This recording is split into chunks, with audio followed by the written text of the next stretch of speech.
here. Happy Friday. I hope you are having a good evening wherever you are. I am going to do a reading, another from Root Work Triumph Over Trauma, which you can find at CManiWilliams.com. This is titled Club Heaven. And a little backstory on this piece is that when I was living what I call a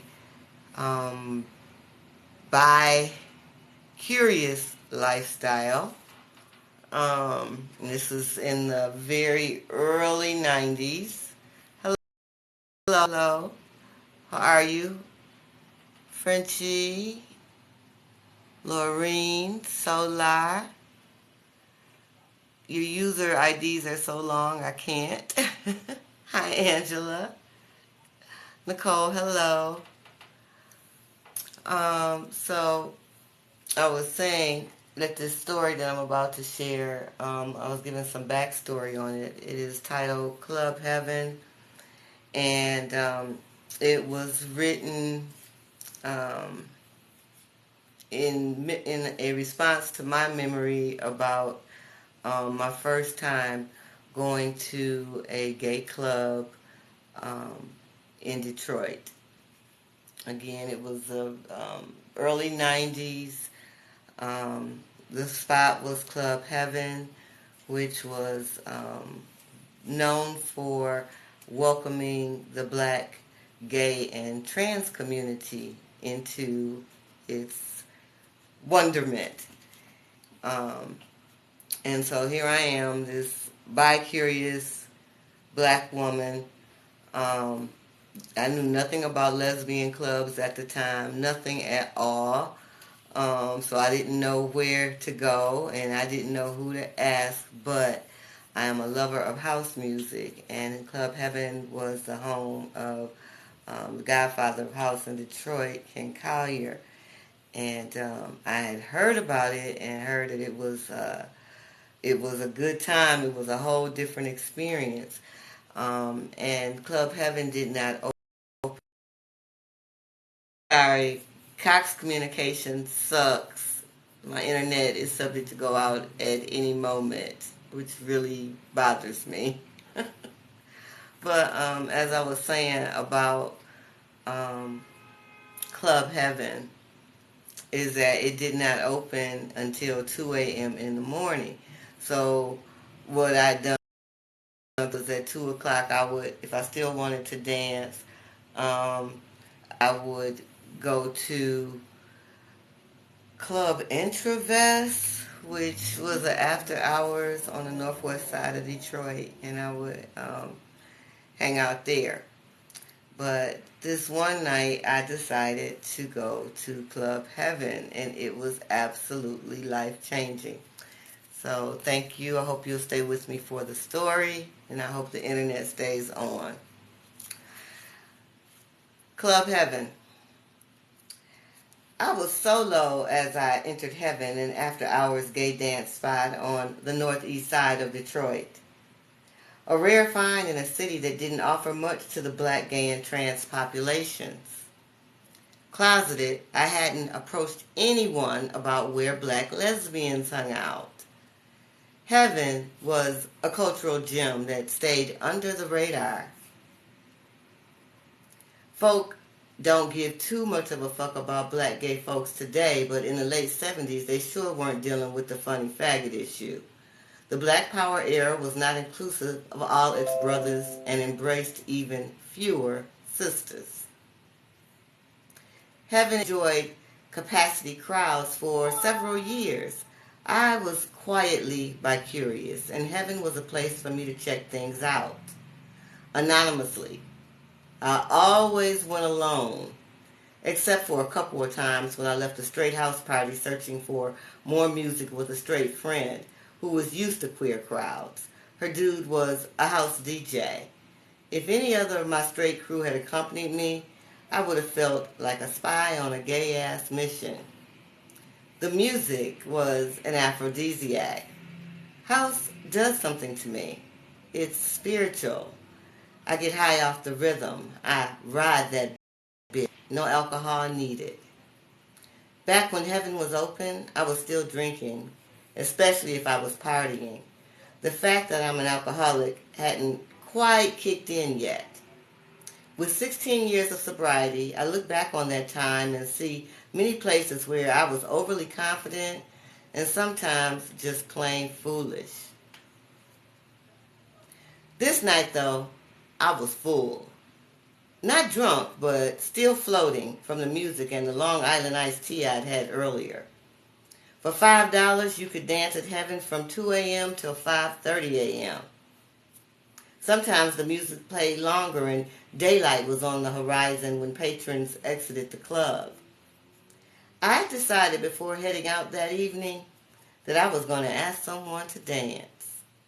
Unfortunately, I didn't know the protocol. As I walked in, the walls were sweating from the energy in the room.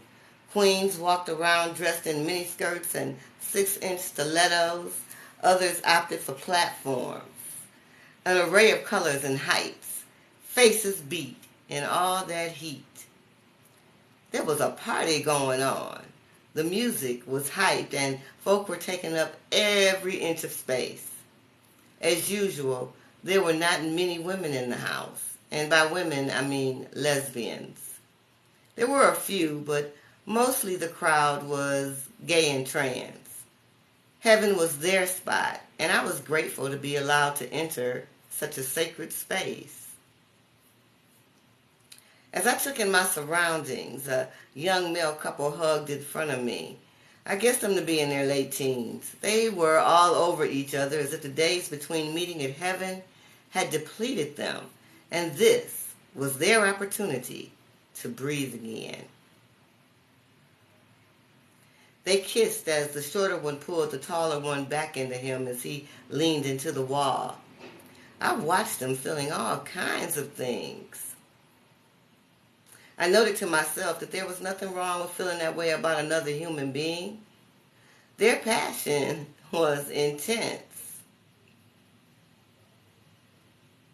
I'd heard of people fucking through songs on the low.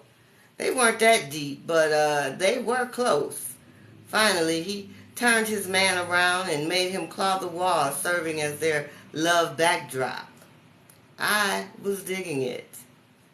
I looked up and saw her.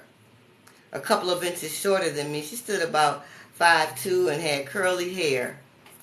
Somebody with Indian blood was close in her family line.